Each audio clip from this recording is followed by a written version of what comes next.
कि हिंदुत्व सबसे पहले कोर है आपका, आपको साधना है। बहुत ज्यादा माइन्यूट निटिग्रिटी जाति अगर वोकल होके आ गई सामने तो फिर उसमें सेंधमारी हो जाएगी, बीजेपी के लिए विन विन सिचुएशन नहीं रहेगी। हर्षवर्धन जी की बात जो है वो अगर आप एक मैक्रो पिक्चर पे मैप करें, बिल्कुल सही है कि पहले हिंदुत्व है, और योगी जी खुद 80-20 की बात करते आए हैं काफी समय से कि कैसे पूरा पोलराइजेशन चलता है, और वो गलत नहीं है। जब अगर मुसलमान एक entire minority community en bloc vote कर रही है, एक साथ वोट कर रही है समाजवादी पार्टी के लिए, तो अगर हिंदू भी इकट्ठा होकर भाजपा के लिए वोट करे, इसमें गलत नहीं है। पर 2024 ने इस जो नोशन को काफी डैमेज पहुंचाया। भाजपा इलेक्शन में यही सोचकर गई थी कि अभी भव्य राम मंदिर बना है, एक पूरा दिवाली जैसा माहौल है राज्य में, लोगों का एक जो जोश होगा, एक जो खुशी होगी, वो उमड़ेगी राजनीतिक फैसलों में भी। पर ऐसा नहीं हुआ। पार्टी क्या सोचती है उसमें एक चीज है, वोटर क्या सोच रहे हैं वो दूसरी चीज है। तो भाजपा ने खुद की सोच तो ग्राउंड पे डिप्लॉय करके देख ली, कुछ ज्यादा प्राप्त नहीं हुआ। अब वो वोटर की सोच को आगे लेकर चल रही है। तो अगर अखिलेश यादव का पीडीए है तो भारतीय जनता पार्टी भी अपनी इंजीनियरिंग करेगी। इसको आप ऐसे मत देखिए कि भारतीय जनता पार्टी अपने मेन प्राइमरी आइडियोलॉजी से हट रही है, नहीं हट रही। बट अब वो जो वोटर जैसा सोचती है, पार्टी को भी वैसा सोचना पड़ रहा है, क्योंकि ऐसा 2024 में हुआ है। और अगर आप 2024 का भी इलेक्शन देखें, उड़ीसा की अगर वो 20 सीटें ना आती तो इलेक्शन बहुत अलग हो सकता था, सरकार बहुत अलग हो सकती थी। तो बहुत एक नैरो मार्जिन था जो सरकार बनने का भी था। तो भाजपा दोबारा ऐसा रिस्क यूपी में तो बिल्कुल नहीं चाहेगी। तो सारे जाति समीकरण बिठाए जाएंगे। शायद हाँ, इतना जोर से उसके बारे में बात नहीं की जाए, थोड़ा सटल होकर उसके बारे में बात की जाए, वो अलग बात है। पर अगर मैं अब कहूं कि भाजपा बिल्कुल जाति के बारे में बिना सोचे इलेक्शन लड़ेगी, ऐसा तो नहीं। हर्षवर्धन जी भी ये कह रहे थे कि ऐसा नहीं है कि जातियों की नाराजगी दूर नहीं करनी होगी, बिल्कुल करनी होगी, उनको साधना भी होगा। हाँ। लेकिन हिंदुत्व का जो पूरा का मंत्र है वो बीजेपी को सबसे आगे लेकर, उस चेहरे को सबसे आगे लेकर ही चलना होगा। अनंत जी, कोर्स करेक्शन तो यहाँ पर अगर बीजेपी कर रही है तो अखिलेश भी कर रहे हैं, बंगाल से सबक लेते हुए दिख रहे हैं। महाराणा प्रताप की जयंती पर 2-2 छुट्टी की बात कर रहे हैं। थोड़ा मुस्लिम अपीसमेंट भी उनके जुबान से थोड़ा कम सुनाई दे रहा है। हालांकि कांग्रेस ने सबक लिया ऐसा लग नहीं रहा, लेकिन अखिलेश ने ले लिया है। विनाथ जी, अखिलेश जी ने महाराणा प्रताप की जयंती पर 2 दिन छुट्टी की घोषणा इस कारण से की है कि उनकी छुट्टी को लेकर भ्रम है कि वो 9 को है कि 8 को है। इस लिहाज से उन्होंने इस बात की घोषणा की है, मुझे लगता है। दूसरी बात, आपने अभी थोड़ी देर पहले उनके ट्वीट की चर्चा की थी जब हमारा ऑडियो खराब हो गया था विनाथ जी। तो दरअसल अखिलेश यादव जी आजकल आभासी राजनीति बहुत करने लगे हैं। उनको जो वर्चुअल पॉलिटिक्स है उसमें आनंद आ रहा है, likes, dislikes, comment, retweet, repost. तो मुझे लगता है कि रीट्वीट, रीपोस्ट की जो आभासी पॉलिटिक्स है ना, उससे ज्यादा जमीन पर उतरकर पॉलिटिक्स करने की आवश्यकता है। ये 2024 एक फ्लूक था, मैं उसको एक फ्लूक मानता हूं। और जैसा हर्षवर्धन जी ने कहा, भाजपा की संगठनात्मक कमजोरी और अंतःकलह ने भाजपा को ज्यादा हराया। वो उनको निगेटिव वोटिंग थी। और मुझे लगता है कि भारतीय जनता पार्टी ने कोर्स करेक्शन कर लिया। और अब आप देखिएगा कि अगले 2-3 दिनों में भारतीय जनता पार्टी के जो नए प्रदेश अध्यक्ष हैं पंकज चौधरी, उनकी टीम की भी घोषणा हो जाएगी। वो टीम भी लगभग तैयार है, 45 से 53 लोग की टीम 2-3 दिनों में घोषित हो जाएगी। रुचि जी बेहतर बता पाएंगे हम लोगों से, लेकिन मुझे जो जानकारी है उसके हिसाब से ये 2-3 दिनों में संगठनात्मक चूल्हे भी कस दी जाएंगी। और जो पिछली बार गलतियां हुई थी, उन गलतियों से योगी जी भी विज्ञ हैं और केंद्रीय नेतृत्व भी विज्ञ है। तो उस गलती को इस बार दोहराने नहीं दिया जाएगा, या उस गलती को इस बार होने नहीं दिया जाएगा।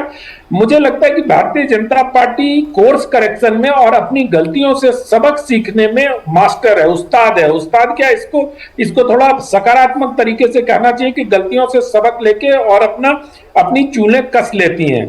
तो उत्तर प्रदेश उनके लिए बहुत बड़ा एक बैटल ग्राउंड है, क्योंकि उत्तर प्रदेश पर ही 2029 के लोकसभा चुनाव पूरी तरह से निर्भर करता है। जिस तरह उत्तर प्रदेश में 3 बार में रिकॉर्ड की स्थापना होगी, उसी तरह अगर 2029 में प्रधानमंत्री नरेंद्र मोदी प्रधानमंत्री फिर से बनते हैं, जिसके पूरे आसार हैं, तो मुझे लगता है कि नेहरू जी का जो रिकॉर्ड है वो टूटेगा।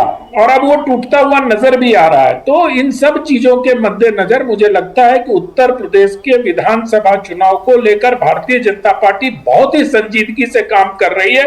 और जो हर्षवर्धन जी अभी लखनऊ और दिल्ली की बात कर रहे थे, मुझे लगता है लखनऊ और दिल्ली को दोनों एक ही धरातल पर आकर इस चुनाव को लड़ेंगे। अगर नहीं लड़ेंगे तो नुकसान पार्टी का हो।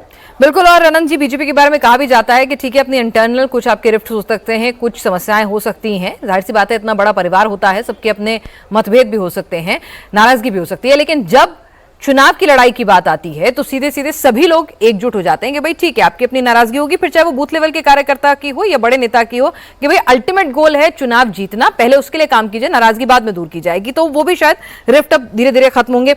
Sajjan Kumar ji, course correction BJP ने तो करा है, उन्हें समझ में आ गया था पीडीए ने जो नुकसान पहुंचाया, लगातार अपने मंत्रिमंडल के विस्तार हो या संगठन में जो चेहरों को जगह दी जानी हो, पंकज चौधरी का प्रदेश अध्यक्ष बनाया जाना हो, या फिर आगे जो उनकी टीम होगी उसमें रिप्रेजेंटेशन जो होगा, वो आयोग के गठन में भी, हर जगह वो पूरा जातिगत समीकरणों का ख्याल रख रहे हैं, और आज के इस कैबिनेट विस्तार में भी। पर ऐसा नहीं है कि अखिलेश कोर्स करेक्शन नहीं करेंगे। भाई अखिलेश भी तो बंगाल की जीत से कुछ सीखेंगे ना।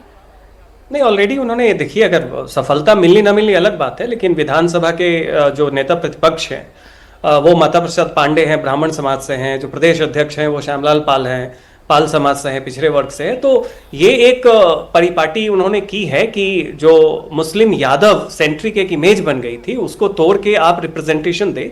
22 में आप देखिए आंशिक सफलता मिली थी, बीजेपी की अपनी सीटें 312 से घट के 257, 258, 258, ये तकरीबन 50-60 सीटों का घाटा हुआ था। 24 में भी उसका एक परिणाम मिला।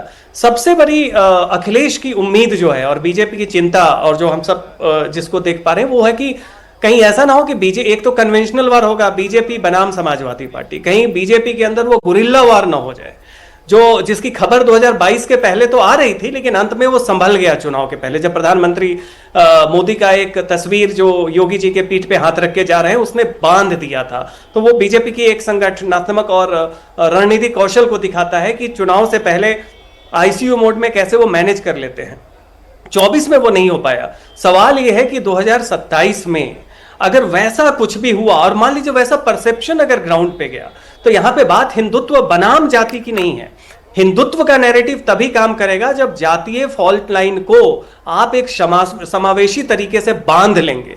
कहीं से भी ये मैसेज जाता है, और उसमें बहुत बार अंदर खाने से ही इस तरह की नैरेटिव चलनी शुरू हो जाती है कि ये वाद बहुत बढ़ गया है, अगर उस समय यादववाद था तभी फलावाद है। इस तरह की नैरेटिव केवल समाजवादी पार्टी या बाकी लोग नहीं, बीजेपी के खाने में भी जो एक फैक्शनल फाइट दिख रहा है, उसको मैनेज करना, उसको टैकल करना काफी जरूरी है। और उसी को ध्यान में रखते हुए उन सारी संभावनाओं को नकारने के लिए अभी का जो मंत्रिमंडल का विस्तार है, अलग अलग क्षेत्रों को, अलग अलग जाति को, पीडीओ, क्योंकि इससे अपोजिशन जिस तरीके से फायदा मान लीजिए रिमोटली भी ले सकता है, हम वो जगह ही क्यों छोड़े, उसको घेर ले। तो उस लिहाज से अखिलेश ने भी निश्चित तौर पर एक सबक लिया है।